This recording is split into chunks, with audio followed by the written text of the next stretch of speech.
ETF index mutual funds నేర్చుకుని stock మార్కెట్లో రాణించాలనుకుంటున్నారా? వెంటనే ఈ నెంబర్కి కాల్ చేయండి. నమస్కారం. కార్తీక మాసం రెండో రోజులోకి వచ్చాం. యమద్వితీయ అంటారు. ఈ రోజున భగినీహస్త భోజనం అని అక్క చెల్లెళ్ళ చేతి అన్నం తినాలి అన్నదమ్ములు అనే నియమం ఉంది. క్యాలెండర్లో తప్పకుండా రాస్తారు భగినీహస్త భోజనము అని. మన అక్క చెల్లెళ్ళ ఇళ్ళకి అన్నదమ్ములు వెళ్ళి వారిని ఆశీర్వదించి, పెద్దవారైతే వారి దగ్గర ఆశీర్వాదం పొంది భోజనం చేసి ఏదైనా ఒక కానుకని వాళ్ళకి ఇచ్చి తిరిగి రావడం మన ప్రాంతపు ఆచారంగా ఉన్నది. ఎవరెవరికి అవకాశం ఉంటే వాళ్ళు ఈ పని చేయవచ్చు. ఒకవేళ ఏదైనా దూర ప్రాంతాల్లో ఉంటే అక్కడనో చెల్లెలనో ఒక మాట పలకరించి మాట్లాడినా కూడా ఇది ఒక తప్పనిసరి విధానంగా మనం రాఖీ కట్టడాలు లాంటివి చేస్తూనే ఉన్నాం కదా. నిజానికి మన ప్రాంతాచారం కాదు రాఖీ, అలవాటు చేసేసుకున్నాం. ఇక్కడంతా వచ్చేసింది, సౌత్ ఇండియా అంతా కూడా, దక్షిణ భారతదేశం అంతా చేస్తున్నారు ఇప్పుడు. ఇది ఈ దక్షిణ ప్రాంతంలో ఆచారంగా ఉండే పద్ధతి అన్నమాట. మీకు అవకాశాన్ని బట్టి చేసుకోండి. అయితే ఈ రెండో రోజు ఏం చెప్పారు, మనం వశిష్ఠ మహాముని ఏం చెప్పారో చూద్దాం. ఆయన చెప్తున్నారు, రాజా కార్తీక మహాత్మ్యాన్ని విను. వినినంతనే మనోవాకాయముల వల్ల చేయబడిన పాపమంతా నశిస్తుంది. అంటే మనం మాటలతోటి కానీ క్రియతోటి ఏదైనా పనుల వల్ల కానీ, లేదా మన మనసులోనే ఏదైనా పాప బుద్ధి, చెడు తలంపులు, చెడు ఆలోచన, ఏదైనా చేసేద్దామనిపించే ధోరణి అలాంటిది ఉన్నా కూడా వాటి వల్ల చేసిన పాపాలన్నీ కూడా కార్తీక మాస మహాత్మ్యాన్ని వింటే పోతాయట.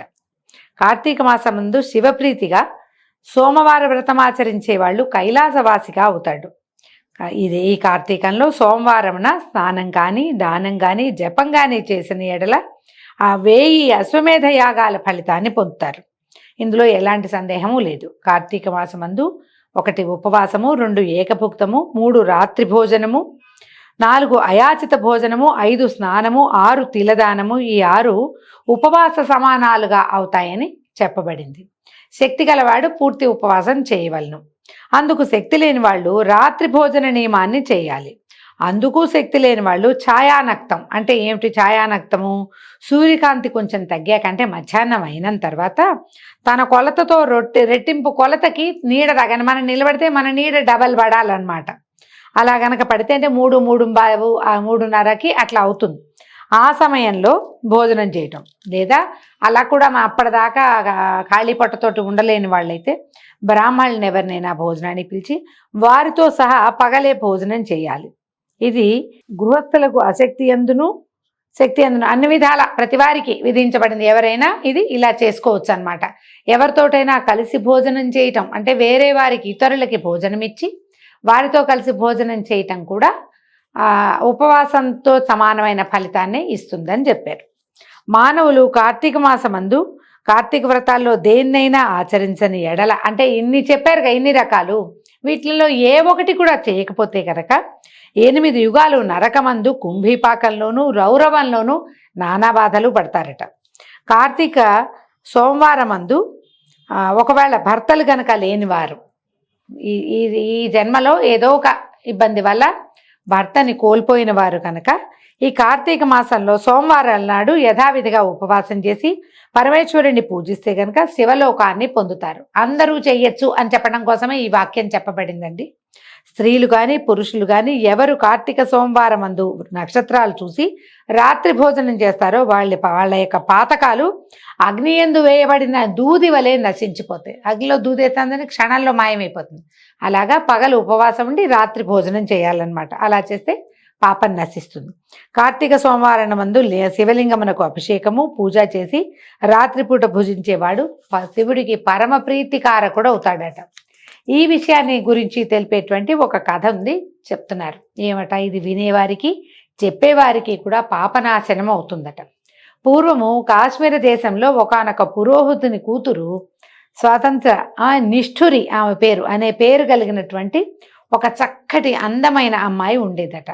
ఆమె చక్కని రూపంతో అతి యవ్వనంతో కూడి ఉండి తలకాయ దూకుని అందంగా అలంకారం చేసుకుని అందరితోటి మాట్లాడుతూ జారత్వాన్ని అవలంబించి ఉండేది. ఆమెకి దుష్ప్రవర్తనం ఉంది, ధర్మయుతంగా ప్రవర్తించేది కాదు. ఆమె దుర్గుణాలు చూసి ఆమె తల్లిదండ్రులు, అత్తమామలు కూడా ఆమెను వదిలిపెట్టేశారట.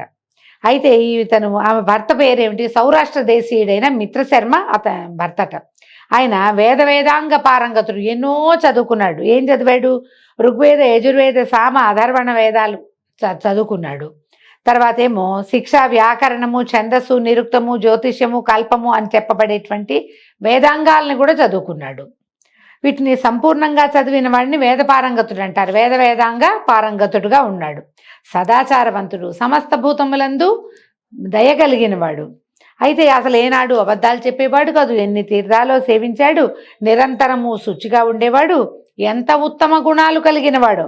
కానీ అతని భార్యగా ఉన్నటువంటి ఈ నిష్ఠుర మాత్రము ఏం చేసేదట? పరమ స్వాతంత్ర్యాన్ని అవలంబించేది. భర్తని ఏదైనా మాట తేడా వస్తే కొట్టేసేదట, బెదిరించేది, కొట్టేది. ఇలా నిత్యము ఆమెతోటి దెబ్బలు తింటూ గృహస్థ ధర్మములందు కోరిక చేత భార్యను విడవలేక కష్టపడేవాడు. ఈ కాలం అయితే మా ఆవిడ నన్ను కొట్టిందని వదిలిపెట్టేసే పని. ఆ రోజుల్లో ఏమిటి? భార్య ఉండాలి, భార్యాద్వితీయుడిగానే యజ్ఞం చేయాలి. ఈ గృహస్థ ధర్మాలన్నీ ఆచరించాలంటే ఇంటి యందు స్త్రీ భార్య ఉండాలి. కాబట్టి ఆమెను విడవలేక ఆమె దుష్ప్రవర్తనని సహిస్తూ ఎట్లో కొట్లా నానా కష్టాలు పడుతూ ఆ బ్రాహ్మణ ఆయన, మిత్రశర్మ అన్న ఆయన ఈమెతోటి కాలక్షేపం చేసేవాడు. ఈమెని కొంతమంది అనేవాళ్ళంటే ఒట్టి నిష్ఠుర కాదు, ఇది కర్కశ కూడాను. ఎంత కఠినురాలుగా ఉన్నది, ఇంత మంచి గొప్పవాడితోటి ఎంతో ప్రేమగా ఉండొచ్చు, ఈమె ఇట్లాంటి దుష్ప్రవర్తన కలిగిందని ఆమెను నిష్ఠురని, కర్కశని పిలిచేవాళ్ళు. అయితే ఈ భర్త పాపం బాగానే ఉండేవాడు. అయితే ఒకనాడు ఏమైందట, ఒక స్నేహితుడు ఉన్నాడు. ఆయన బోళ్ళని రకాల ద్రవ్యాలు, నగలు, వస్త్రాలు ఎన్నో పట్టుకొచ్చి ఇచ్చి ఏమన్నట, నీ భర్త ఉండటం వల్ల నువ్వు స్వతంత్రంగా ఉండలేకపోతున్నావు. ఈ ప్రతిరోజు రాత్రిపూట నువ్వు హాయిగా నీ దాన్ని తిరిగి పొద్దున వచ్చేసరికల్లా మళ్ళీ వీళ్ళింటో పూజ చేయాలి, వ్రతం చేయాలి, హోమం చేయాలి, ఇవన్నీ చేయవలసి వస్తున్నావు. ఈ భర్తని గనక చంపేస్తేవా నువ్వు ఖాళీగా ఉంటావు, హాయిగా ఉంటావని బోధించాడు ఆ వచ్చినవాడు. వాడిచ్చిన వస్తువులు తీసుకుని ఆవిడ వాడిచ్చిన బోధని కూడా ఆమె తీసుకుని ఏం చేసింది, భర్త తనతోటి గడిపి రాత్రి నిద్రపోయాక బయటికి వెళ్ళి ఒక బండరాతిని తెచ్చి ఒక దెబ్బ కొట్టి భర్త తలకాయ పగల కొట్టేసింది. ఈ భర్త శవాన్ని భుజాన వేసుకుని తీసుకుపోయి ఒక పాడుపడిన నూతిలో పడేసింది. ఆయనకి సంస్కారాలు కూడా చెయ్యలేదు. తర్వాత ఏం చేసింది, ఈ విధంగా భర్తని సంహరించిన తర్వాత మంచి వయసులో ఉన్నవాళ్ళు, పరస్త్రీ సంగమాభిలాష కలిగిన వాళ్ళు, కామశాస్త్ర ప్రవీణులుగా ఉన్నవాళ్ళు, వర్ణ సంకరకారకులైన ఎంతో మందితోటి, అనేక జాతి పురుషులతోటి స్వేచ్ఛా విహంగంలాగా ఈవిడ తిరుగుతూ ఉండేది. అయితే ఏమైంది, ఎవరైనా భార్య ఏందో భర్త ఏందో అనురాగం కలిగిన ఒకళ్ళనొకళ్ళు బాగుండే వాళ్ళు ఉంటే ఆ భార్యల్ని ప్రోత్సహించి ఆడవాళ్ళని పరపురుషుల సంగమం చేసేలాగా ఏర్పాట్లు చేసేది. అన్ని మంచి పనులు, ఒకటి సరైన పని లేదు, అన్ని చెత్తవే పనులు. అయితే ఏకపత్ని వ్రతం చేసిన ఉండేవాళ్ళు కొంతమంది ఉంటారు, ఏకపత్ని వ్రతం లేదు, వాళ్ళని చెడగొట్టేదాకా ఆమెకి ఊరుకునే గుణం ఉండేది కాదు. ఈ కాలంలో కూడా ఇలాంటి వాళ్ళు ఉంటారండి. వీళ్ళు ఏం చేస్తారంటే తమ ఏదో దుష్ప్రవర్తన కలిగి ఉంటారు, చుట్టుపక్కల తమ స్నేహితులు వాళ్ళు తమతో సరిగా ఉండకపోతే వాళ్ళని కూడా తమ దారిలోకి లాక్కెళ్తారు. ఇంకా తను అనడానికి ఎవరు ఉండరు కాబట్టి వాళ్ళ మధ్యలో తను ఆడ్ మ్యాన్ అవుట్గా లేకుండా ఉండడానికి స్నేహితుల చేత కూడా, ఇప్పుడు ఇది ఏ దురభ్యాసం చేసేవాడైనా, పొగ తాగేవాడంతే, ఇంకేదో మాదక ద్రవ్యాలు తీసుకునే వాళ్ళంతే, తాగుబోతు వాళ్ళంతే, ఇలాగా విపరీత ప్రవర్తన కలిగిన స్త్రీ పురుషులు కూడా తమ చుట్టుపక్కల ఉన్న సమాజాన్ని కూడా ఆ చెడు వైపుకే తీసుకెళ్ళిపోతారు. ఎందుకంటే తమని వెలివేయటకుండా ఉండడానికి, తమని అనేందుకు ఏ అవకాశము లేకుండా చేయటానికి స్నేహితుల్ని కూడా తాము దిగినటువంటి పాడు నూతుల్లో, ఊబుల్లో దింపేస్తారు. అలాగే మనకి సమాజం అంతా చెడిపోయే కారణం అదే. అయితే ఈమె దయాశూన్యురాలుగా ఉండేది. నిరంతరం ఆమె పద్ధతి అదే. ఇది కాకుండా దంభం చేత కానీ, నవ్వులాటకైనా, సరదాకైనా, కపటం కోసమైనా కూడా ఏనాడు దైవారాధన చేసిన పాపాన పోలేదు. ఓ హరికథ వినేది కాదు, ఓ దేవాలయానికి వెళ్ళేది కాదు, ఓ పూజ లేదు, పునస్కారము, వ్రతము, నియమము ఆమె జీవితానికి మొదలు ఏమీ లేవు.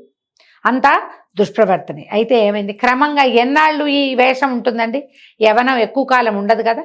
యవ్వనం గడిచింది, వృద్ధాప్యం వచ్చాక ఆమెకి రకరకాల వ్యాధులు పుట్టినాయి శరీరంలో. ఆ పుట్టిన వ్యాధుల్లో కొన్ని రకాల కురుపులు వచ్చి అందులో పురుగులు, తర్వాత అందులో దుర్గంధం. క్రమంగా ఏమైంది, ఈమెతోటి మొదటి నుంచి స్నేహంగా ఉన్న వాళ్ళందరూ కూడా కాస్త వృద్ధురాలైనా వస్తూ ఉండేవాళ్ళు, కానీ ఆమెకు అనారోగ్యము, ఆమె నుంచి తమకి జబ్బంటే ప్రమాదం ఏర్పడేసరికి ఇంకా ఆమెను వదిలిపెట్టేశారు. ఎవరు వచ్చేవారు కాదు. క్రమంగా వాళ్ళందరూ ఇచ్చిన డబ్బు, నగలు అన్నీ ఖర్చు అయిపోయినాయి. ఈ వ్యాధులతో తీసుకుని ఆ వ్రణాలతోటే ఆమె మరణించిందట. తర్వాత భయంకరులైన యమదూతలు వచ్చి ఈ కర్కశని పాశాలతో కట్టి యముడి వద్దకు తీసుకుపోయి ఆ యముడికి అప్పచెప్పాడు. ఆ యముడు ఈవెన్ చూసేసరికల్లా కళ్ళెర్ర చేసేట కోపంతో దీనికి భయంకరమైన ముళ్ళతో కూడినటువంటి ఇనుముతో తయారు చేయబడిన స్తంభాన్ని కాల్చి అది మండుతూ ఉండగా ఈమెతోటి ఆలింగనం చేయించండి, ఈవెన్ దాని మీదకు దొయ్యాలి, అది ఆమె కావలించుకోవాల్సిందే ఆ స్తంభాన్ని. అలాంటి శిక్ష విధించాడట. తర్వాత యముడి ఆజ్ఞ మీద యమభటులు ఆ కర్కశని చేసిన పాపాలు, నువ్వు ఈ పని చేసావు ఆ పని చేసావు అని చెప్పి ఈ కాలుతున్న స్తంభాన్ని నువ్వు కావలించుకోవాల్సిందే, ఆలింగనం చేసుకోవాలి, అంటే నువ్వు హగ్ చేసుకోవాలి, ఇక వేరే దారి లేదు అని చెప్పి ఇంకా ఆమె కొట్టి చిత కొట్టేవాళ్ళు. ఆమె యువతలకు వచ్చేసింది, కాలిపోతోంది, యాతనా శరీరం యువతలకు వస్తుంది. రాగానే యమభటులు ఆమెను గదలతోటి ఆ ఇనప స్తంభం మీదకి తోసేసేవాళ్ళు. తర్వాత ఏం చేశారు, అక్కడి నుంచి తీసుకుపోయి కుంభీపాక నరకంలో పడేశారు, మరుగుతున్న నూనెల్లో పడేశారు. ఆమెను ఎన్ని విధాలో బాధ పెట్టారు. 2 పాదాలు పట్టుకుని రాతి మీద కొట్టేవాళ్ళు ఆమెని. సీసాన్ని కాచి, సీసా అంటే అది అట్లా ఒక రకమైన లోహం, దాన్ని సీసం కాచి 2 చెవుల్లోనూ పోస్తారట. ఎన్ని రకాల శిక్షలు విధించారో. చివరికి ఏం చేశారు, యముడి ఆజ్ఞ మీద, చిత్రగుప్తుని అనుజ్ఞ మీద యమకింకర్లు ఆమెని అనేక రకాలైనటువంటి నరక బాధలకి గురి చేశారు. ఇట్లా ఈ అమ్మాయి కర్కశ అదొక్కతే కాదట, తన పితృపితామహులతోనూ తన బాంధవులతోనూ తనకి పూర్వము 10 మంది పరము 10 మంది మొత్తం 20 తరాలతోటి, తనతో కూడా 21 తరాల వారితోటి ఘోరాలైన ఈ నరకంలో మహాబాధలు పొందాక భూమి మీద పుట్టింది. ఇప్పుడు చూడండి, ఈ పాపం చేసిన వాళ్ళకి వాడి యొక్క యాతనా శరీరానికే బాధ కాదు, ఇట్లాంటి దౌర్భాగ్యమైన పనులు చేసిన వాళ్ళ ముందు తరాల వాళ్ళు కూడా ఈ శిక్షలు పొందాలి.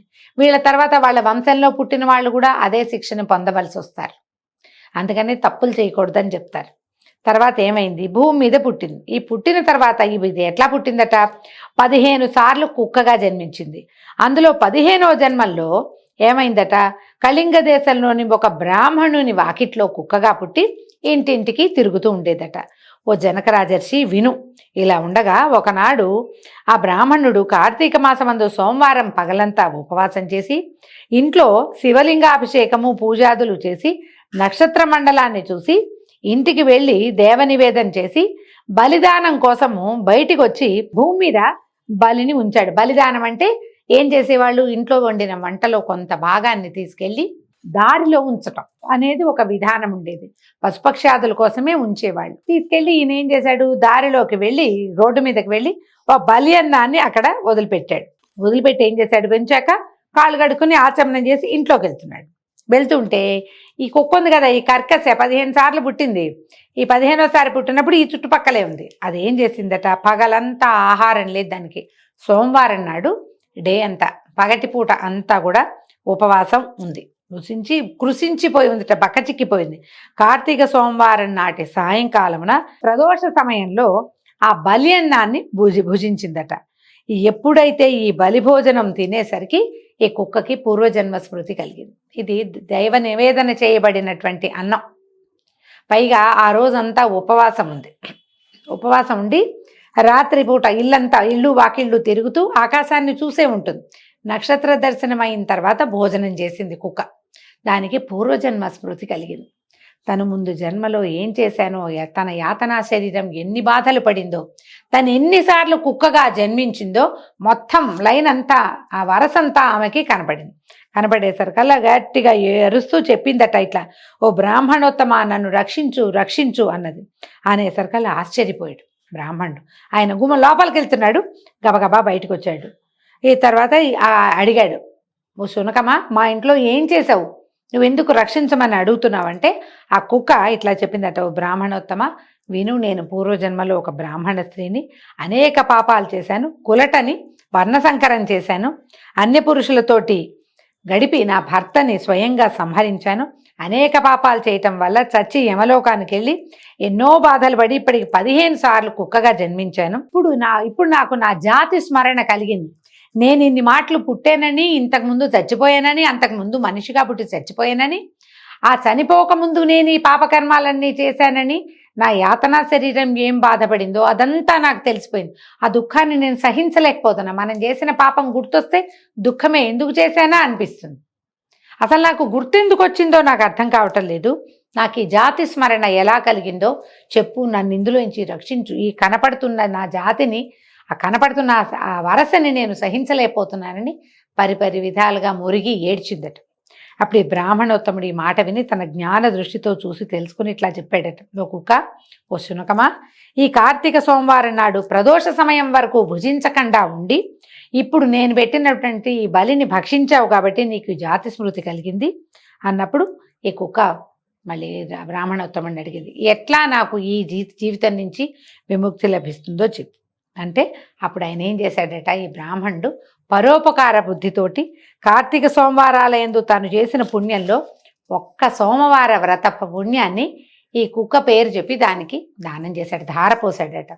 ఎప్పుడైతే ఈ సోమవార పుణ్యం తనకి లభించిందో ఈ కుక్క తన శరీరాన్ని విడిచి ప్రకాశిస్తున్నటువంటి అద్భుతమైన దైవ శరీరం కలదై ప్రకాశించేటి వస్త్రాలు, మాల్యాలు అంటే దండలు, పువ్వుల దండలు ధరించి ఆభరణాలంకృతయే తన పితరులతో కూడా కైలాసాన్ని పోయింది. కుక్కకు ఒకదానికే మోక్షం రాల, ఆమె వల్ల యాతనా శరీరంతో యమబాధలు పడుతున్నటువంటి ఆమె పితరులు, ఆమె 10 ముందు తరాలు 10 తర్వాత తరాల వారు కూడా ఆ విమానం ఎక్కి కైలాసానికి వెళ్ళిపోయి అక్కడ పార్వతీదేవి శివునితో కూడా ఎంత ఆనందిస్తుందో ఈ కర్కశ కూడా అంత ఆనందాన్ని పొందిదట.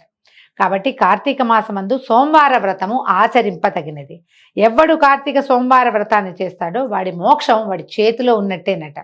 కాబట్టి ఓ జనక మహారాజా, పుణ్యప్రదమైన కార్తీక వ్రతాన్ని నీవు ఆచరించమని వశిష్ఠ మహాముని రాజర్షికి బోధించారు. దీంతో 2వ రోజు పారాయణ పూర్తి చేసుకున్నామండి. రేపు ఉదయం 3వ రోజు పారాయణలో కలుసుకుందాము. నమస్కారం.